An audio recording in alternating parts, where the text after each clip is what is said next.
Hello and welcome history fans, to a little video. In this video we will be doing a little comparison between the East and the West of the known world of the ancient times. The East and the West had many differences between them. There were similarities but were very little. So, we are here today to go a bit deep into the ancient world. Today, Rome will represent the West, and ancient China will represent the East. When I say Rome I mean the Roman Empire, and that includes the Byzantine Empire too. And when I say ancient China, I mean the China that was ruled by many dynasties. Rome and China existed for centuries and were vastly diverse even within their own regions. Therefore, this video will only cover a general idea about the topic. Let's get straight to it. Ancient China versus the Roman Empire. Ancient China and the Roman Empire were two powerhouses of the ancient world. Both Rome and China flourished throughout history and helped to shape the future of mankind undoubtedly. Similarities and differences between ancient China and the Roman Empire were found in expansion of the states and/or the empire, warfare, religion, government, architecture, language, and agriculture.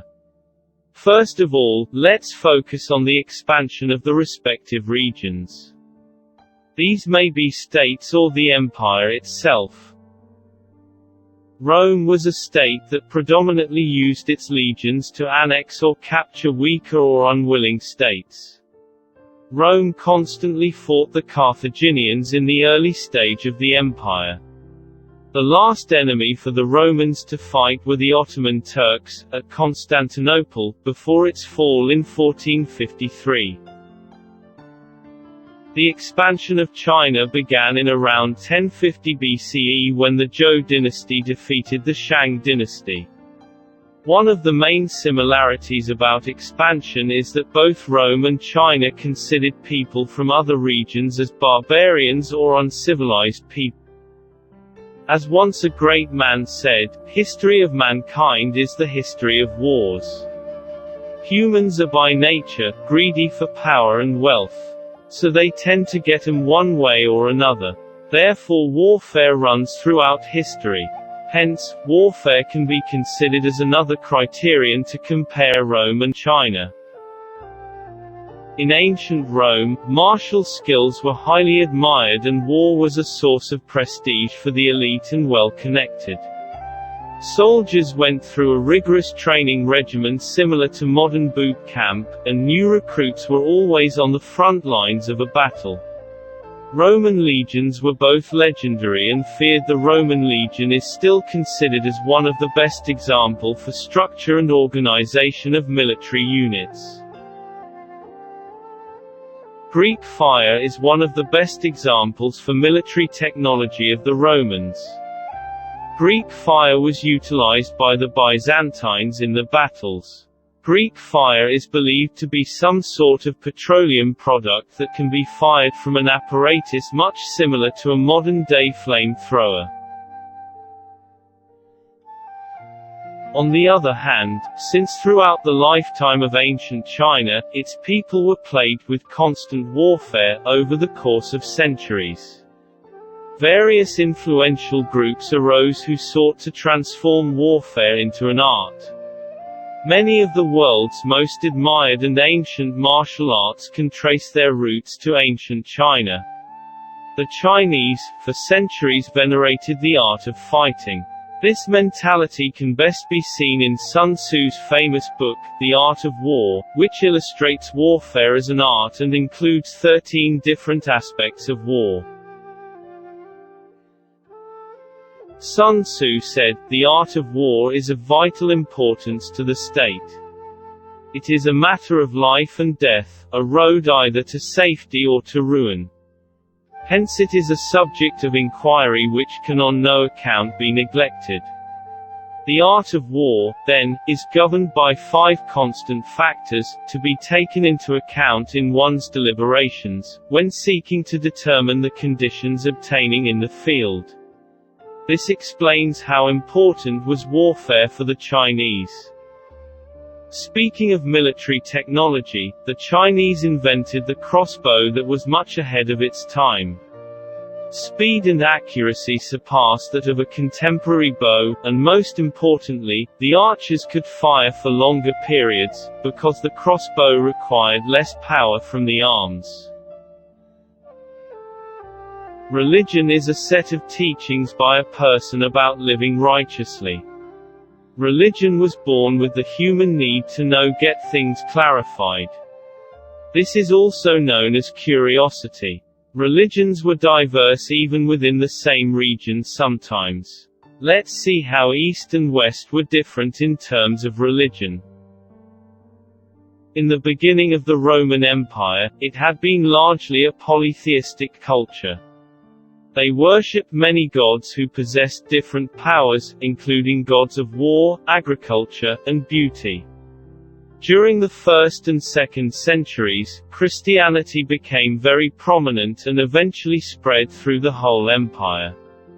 But Christians were severely persecuted even during Jesus Christ. Taoism was the primary religion in China during the reign of the Han dynasty.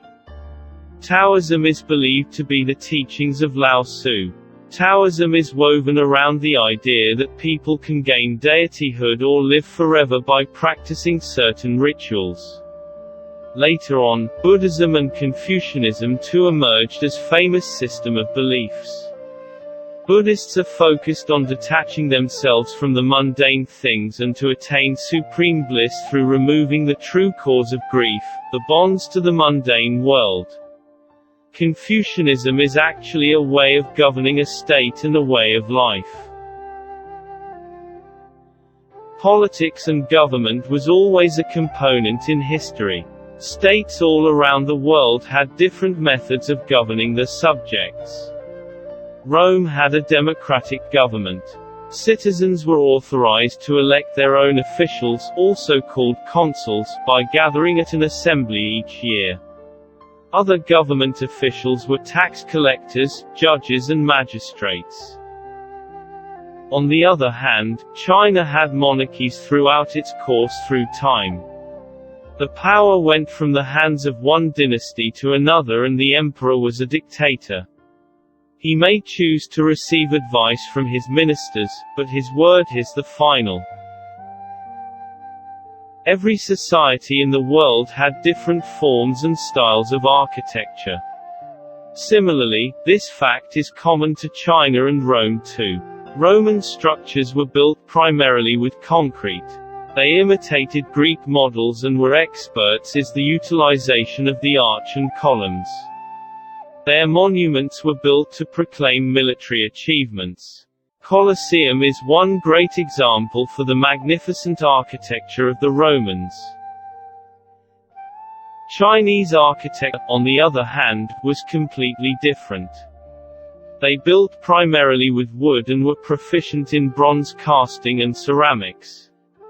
They also produced ethereal works in gold, jade, silk, and lacquered wood. But the Great Wall has rocks as a main raw material. Language is one of the most important feature of any culture or any community. Language defined who they are. Language and language diversity of Rome was very different from that of China. Romans primarily spoke Latin, but since the empire was spread out across continents and diverse regions, the people of the Roman Empire spoke different languages like Latin, Greek, etc.